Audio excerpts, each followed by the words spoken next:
Welcome back to another video of Iron Heart season 1 episode 2, जिसकी शुरुआत एक previous recap के साथ में होती है जहां पर हम रीरी विलियम्स को MIT यूनिवर्सिटी से भागते हुए शिकागो इलिनॉय में अपने घर में जाते हुए देख पाते हैं, जिसके बाद उसने अपनी AI असिस्टेंट कॉल्ड नेटली को डेवलप कर दिया था, वो भी अपनी माइंड एबिलिटी के साथ में। और यहीं से ही इस कहानी की शुरुआत होती है जहां पर वो नेटली के साथ झगड़ा करने लगती है और बोलती है कि आखिर तुम बार बार मेरे काम में अपनी टांग क्यों अड़ा डालती हो। मैंने तो सोचा था कि वकांडा जैसा क्रियो कोई शानदार AI असिस्टेंट मेरे साथ आ जाएगा, मगर मैंने तो तुम पर भरोसा भी नहीं किया था। मैंने सोचा भी नहीं था कि तुम जैसी डफर या फिर कहें कि इमोशनल फूल मेरे माथे लग जाएगी। जहां पर नेटली का कहना था कि मैं तुम्हारी ही तो उपज हूँ, तुमने ही तो सोचा था मुझे बनाते वक्त, तो बस जैसा तुमने दिमाग लगाया वैसा तुमने असिस्टेंट पाया। जिस पर रीरी कहती है कि मैं कैसे न तैसे तुमसे पीछा छुड़ाने का रास्ता ढूंढ ही लूंगी, मगर पहले तुम्हें यहाँ इस कंप्यूटर में कैद तो कर दूं, क्योंकि मुझे इस वक्त थोड़े इंपॉर्टेंट काम से घर के बाहर जाना है। तो यहाँ पर रीरी के पास में उसके ग्रुप का मैसेज आ गया था कि उसे सुबह सुबह एक मीटिंग में पहुंचना है, जिसके बाद फटाफट से रीरी पहुंच जाती है अपने चोर ग्रुप के पास में। तो यहाँ पर स्लग ने एक बहुत ही शानदार शीला प्रोजेक्ट डेवलप कर रखा था। मुझे तो लगा कि शायद शीला की जवानी होगी, मगर ये तो शीला का रोड था। तो बेसिकली यहाँ पर हर कोई अब अपना इंट्रोडक्शन देता है कि स्लग पहले एक फैशन आइकॉन हुआ करती थी, वहीं पर ब्लड सिबलिंग स्ट्रीट फाइट किया करती थी, रोज एक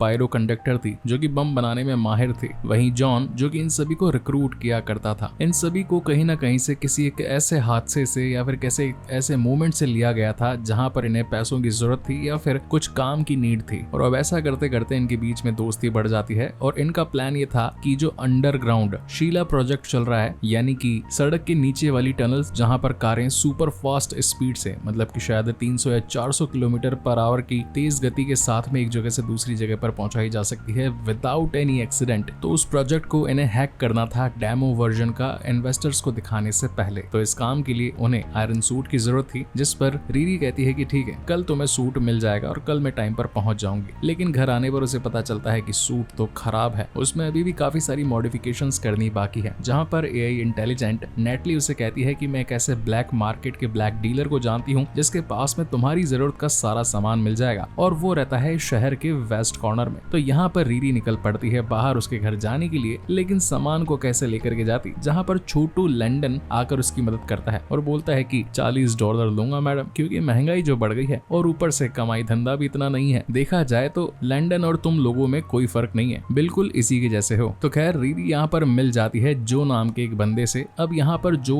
कि इस वक्त अपनी पड़ोसन से टकरा रहा था, क्योंकि उसकी पड़ोसन ने उसी के गार्डन में अपने कुत्ते से पॉटी जो करवा दी थी। जो बार बार कहता है कि क्या आप इसे अपने गार्डन में पॉटी नहीं करवा सकती, जिस पर वो लेडी अनाप शनाप बोलती रहती है कि कभी घास तीखी है तो कभी कुत्ते का मूड नहीं है तो कभी मेरे पास टाइम नहीं है, और ऐसे करके बेचारे हर बार जो के गार्डन में कुत्ता पॉटी करके निकल जाता है। यहाँ पर इस वक्त रीरी विलियम्स का बताना था कि देखो, मुझे सारी इन्फॉर्मेशन है कि तुम ब्लैक मार्केट का सारा माल रखते हो और मुझे उनमें से कुछ पार्ट्स की जरूरत है। जो कहता है कि शायद जो बंदा पहले यहाँ पर रहता था वो ब्लैक मार्केट में अपना एड्रेस चेंज करना भूल गया, जिस पर रीरी कहती है कि मैंने तो ब्लैक मार्केट का नाम नहीं लिया, तुम्हें इसके बारे में कैसे पता चला, यानी कि तुम ही वो पर्सन हो जो कि सारी चीजें रखता है और बेचता है। अगर तुमने मेरी मदद नहीं करी तो मैं जाकर FBI को सारी इन्फॉर्मेशन दे डालूंगी। इस पर जो कहता है कि ठीक है, मैं तुम्हें वहां तक ले जाऊंगा, क्योंकि घर में तो मैं वो सारा सामान रखता नहीं। अब रास्ते में ये लोग कार में जब जा रहे थे तो जो एक गाना प्ले करता है, जिसे सुन करके रीरी विलियम्स भी उस सॉन्ग को गुनगुनाने लगती है, यानी कि दोनों की पसंद कहीं ना कहीं मैच हो रही थी। वहीं घर के कंप्यूटर में हम देख पाते हैं नेटली को, जो कि इस वक्त अपने आप का एक बेहतर वर्जन बनाने के बारे में सोच रही थी और कैसे भी करके इस कंप्यूटर से बाहर निकलना चाहती थी। वो अपनी सारा साम दाम दंड भेद लगा करके कैसे तैसे प्रोजेक्टर के जरिए बाहर तो निकल जाती है, लेकिन तभी रॉनी के सामने आ जाती है। अब रॉनी जैसी उसे देखती है तो नेटली से उसकी अच्छी दोस्ती हो जाती है। मीनवाइल रीरी पहुंची होती है जो के साथ में उसके एक अंडरग्राउंड सीक्रेट हाइडआउट पर, जहां पर उसने ढेर सारा ब्लैक मार्केट का माल जमा करके रखा था, जैसे कि हाई पोटेंशियल प्रोस्थेटिक्स, इसी के साथ MRF। अब MRF टायर की बातचीत नहीं हो रही है यहाँ पर, ये मल्टीपल रिपल्सर फिक्शन की एक मशीन थी जिससे कि धमाके किए जा सकते थे। इन सारी चीजों को देख करके रीरी बहुत ज्यादा खुश थी और सोच रही थी कि आखिर इतना सारा माल इस आम इंसान के पास आखिर आया कहां से, क्या ये सचमुच में कोई टेररिस्ट तो नहीं, लेकिन फिलहाल के लिए तो रीरी को सिर्फ अपनी जरूरत की चीजें चाहिए थी। मीनवाइल यहाँ पर रॉनी और नेटली की काफी अच्छी दोस्ती हो जाती है, जो कि आपस में अपने पुराने गमों को साझा करने लगते हैं। वहीं दूसरी तरफ जो बताता है रीरी को कि आखिर तुम्हें इतना सारा सामान चाहिए क्यों, क्या तुम कोई इलीगल काम तो नहीं करने वाली, लेकिन हाँ एक चीज ध्यान रखना, अगर तुम पकड़ी गई तो 100% FBI मेरे पीछे जरूर आएगी और मेरा नाम बदनाम हो जाएगा, जो कि मैं बिल्कुल नहीं चाहता। मेरे कुछ बड़े सपने हैं, मेरा एक बड़ा एम्बिशन है जिसे मुझे पाना ही है। अगर तुम्हारी वजह से कोई भी गड़बड़ हुई तो याद रखना मैं तुम्हें छोड़ूंगा नहीं। जिस पर रीरी उसे पूरी तरीके से अश्योर करती है और बोलती है कि तुम्हारे ऊपर कोई भी खतरा नहीं आएगा, और निकल पड़ती है रात को अपने दोस्तों के साथ मिलने के लिए। तो इस वक्त ये लोग शीला की जवानी देखने के लिए पहुंच गए थे, मतलब कि शीला का टनल देखने के लिए पहुंच गए थे। हर कोई सॉफ्टवेयर को हैक करने में लगा हुआ था, जहां पर रीरी का काम था सबसे पहले जमीन में घुसकर तेज चलती गाड़ियों में से किसी एक गाड़ी को चूज करके उसके नीचे पहुंचकर उसके सस्पेंशंस को खोल देना, ताकि गाड़ी ढीली होकर के प्लेटफॉर्म से नीचे गिरे। जब ऐसा होगा तो सिस्टम एक तरीके से करप्ट हो जाएगा, उसे रुकना ही पड़ेगा। जैसे ही सिस्टम रुकेगा तो हैकिंग टीम अपना काम करके पूरे के पूरे एंटायर सिस्टम को हैक कर लेगी, जिसके बाद में डीलिंग होगी। तो सब कुछ स्टेप बाय स्टेप चलता ही जा रहा था, मगर गलती से रीरी के हाथों वो वायरस गिर जाता है। लेकिन तभी नेटली उसका साथ निभाती है और कहती है कि बिना वायरस के भी मैं खुद एक वायरस जनरेट करके इनके सिस्टम को रोक सकती हूँ। और ऐसा ही होता भी है, जहाँ पर फाइनली हुड अपना चेहरा रिवील करता है शीला जी के सामने और बताता है कि मेरे पास तुम्हारे लिए कॉन्ट्रैक्ट है। हम सभी को यानी कि 6 चोरों को 6 डिजिट में सैलरी चाहिए, कंपनी की इक्विटी शेयर्स चाहिए, हमारे काम में कोई रोक टोक नहीं होनी चाहिए, और जब हम चाहें जहां चाहें वहां पर पहुंच जाने चाहिए विदाउट एनी लाइसेंस। अगर कॉन्ट्रैक्ट पे साइन करती हो तो अच्छी बात है, और अगर नहीं तो हम तुम्हारी इस पूरी टनल को उड़ा देंगे और इन्वेस्टर्स के सामने तुम्हारा भरता बन जाएगा। नहीं चाहते हुए भी शीला की जवानी को ये साइन करना ही पड़ता है। ये लोग काफी ज्यादा खुश थे अपनी जीत को सेलिब्रेट करने के लिए। जैसे ही रीरी ऊपर आती है कि तभी एक गार्ड उसे देख लेता है, वो उसे शूट करने वाला था, लेकिन तभी पीछे से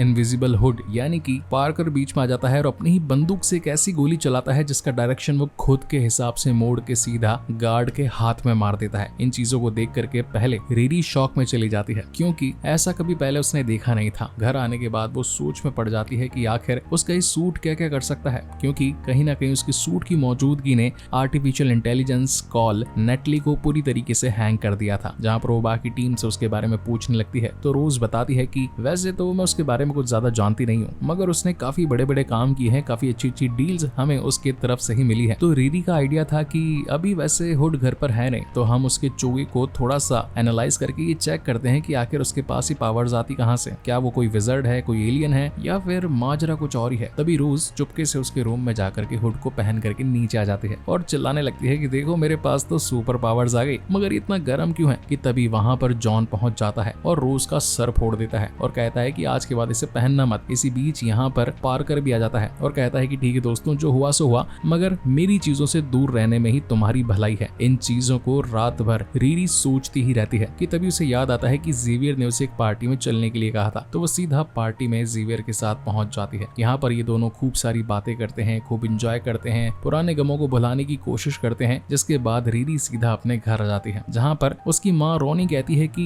वैसे नेटली का तुमने जो एआई बनाया है वो इतना भी खराब नहीं, वो काफी ज्यादा इंटेलिजेंट है और मुझे तुम पर नाज है। इन दोनों माँ बेटियों की जोड़ी खूब बन रही थी। जिसके बाद सीन शिफ्ट होता है नेक्स्ट मॉर्निंग और हम जो को देख पाते हैं, जो कि इस वक्त अपने गार्डन से बाहर जा ही रहा था कि तभी कुत्ते की टट्टी में पैर भर जाता है बेचारे का, और वो फाइनली डिसाइड करता है कि अब तो मैं स्ट्रॉन्ग बनकर अपना बदला लेकर आऊंगा। देन वो जाकर एक प्लास से सारे के सारे उसके सनफ्लावर को काट डालता है, यानी कि जो का माइंड मैनिपुलेट हो गया था। और इसी तगड़े सस्पेंस के साथ ये शानदार एपिसोड यहीं पर खत्म होता है। सो गाइज, आपको ये वीडियो कैसा लगा please let me know in the comment section, और अगर पहली बार इस चैनल पर आए हैं तो प्लीज जाते जाते सब्सक्राइब जरूर कीजिएगा, क्योंकि ऐसी वीडियोस बनाने में हमें बहुत मेहनत लगती है। इसका 3rd एपिसोड भी हम जल्द ही लेकर आने वाले हैं। सो तब तक के लिए keep watching and stay safe and thank you so much guys for watching this video. मिलते हैं अगले वीडियो में।